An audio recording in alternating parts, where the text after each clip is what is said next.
ইলিশ মাছের একবারে ভিন্ন রকম একটা রেসিপি। আর এই রেসিপিটা আমি একবার রান্না করলাম, আর এখন বাসায় সবাই শুধু এটাই খেতে চায়, মানে এভাবেই বলে যে ইলিশ মাছটা যদি এভাবেই রান্না করে তাহলে পেট ভরে ভাত খেতে পারবে। এটা এত বেশি মজা। আপনাদের কাছে একটি অনুরোধ, যদি ভালো লাগে আমার চ্যানেলটি একটি সাবস্ক্রাইব করে দিবেন, অবশ্যই পেজটিতে লাইক দিয়ে ফলো করবেন, অবশ্যই কমেন্ট করে জানাবেন কেমন হয়েছে আমার আজকের রেসিপিটি। এটা কিন্তু একেবারে একটা ভিন্ন রকম রেসিপি এবং অনেক বেশি মজা। আর এই রেসিপিটা কিন্তু একেবারে ভিন্ন রকম, চাইলে একবার হলেও ট্রাই করতে পারেন। আমি কিন্তু মাছ টাছ তেমন কাটতে পারি না, তো আমার বোন এসে কাটাকাটি করে দিচ্ছিল, কারণ আমি রান্নাবান্না এক্সপার্ট হলেও কিন্তু মাছ এসবে মানে একেবারেই এক্সপার্ট না, মানে মাছ একদম ছেঁচড়ায় বাছড়ায় ফেলাই এমন অবস্থা করি। তো যাই হোক, এইদিকে কিন্তু আমি এই যে হাঁড়িতে একটু কাদা মেখে নিয়েছি, যেহেতু মাটির চুলাতে রান্না করব। আর আমি মাটির চুলাতে এই রান্নাটা এই প্রথম, আর অনেক বেশি মজা। আমি চেষ্টা করি একটু ভিন্ন রকম কিছু রান্না করার, আর ভিন্ন রকম রেসিপি আনার, আর যাতে সেই রেসিপিটা অনেক ভালো হয়, যাতে পেট ভরে ভাত খাওয়া যায় সেরকম একটা কিছু ট্রাই করি। আমার অনেক মজার মজার রেসিপি আছে, চাইলে দেখে আসতে পারেন আপনারা।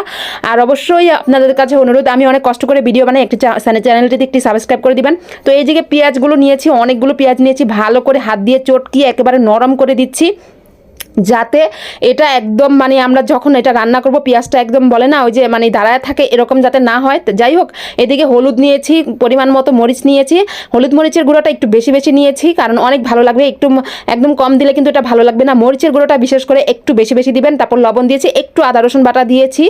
আর এই রেসিপিটা কিন্তু অনেক বেশি মজা, একবার হলো আপনারা ট্রাই করতে পারেন। প্রথমে আমি একটু তেল দিয়ে তারপর এগুলো ভালো করে চটকিয়ে দিচ্ছি, একেবারে নরম না হওয়া পর্যন্ত ভালো করে চটকাচ্ছি। পরে আমি দেখবো যে আরও তেল লাগে নাকি।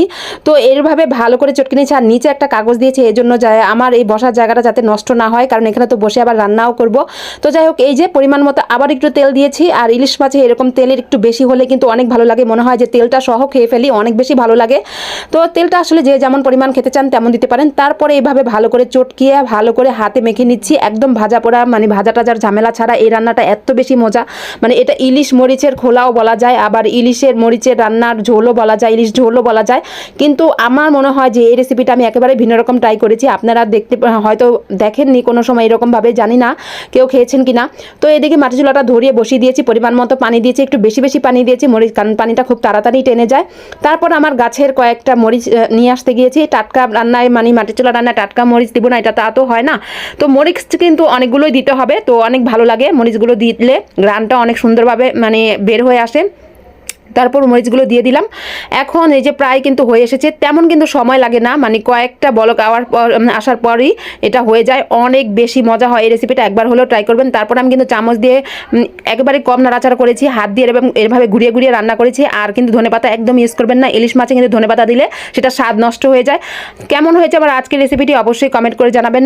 আর আপনাদের কাছে আবারও বলছি অনুরোধ, আমি এত কষ্ট করে ভিডিও বানাই, একটি চ্যানেলটিতে একটি সাবস্ক্রাইব করে আসবেন। আর এই যে আমি একটু সুন্দর করে গুছিয়ে নিচ্ছি যাতে ভিডিওটা সুন্দর আসে, ভিডিও করতে পারি সুন্দর মতো।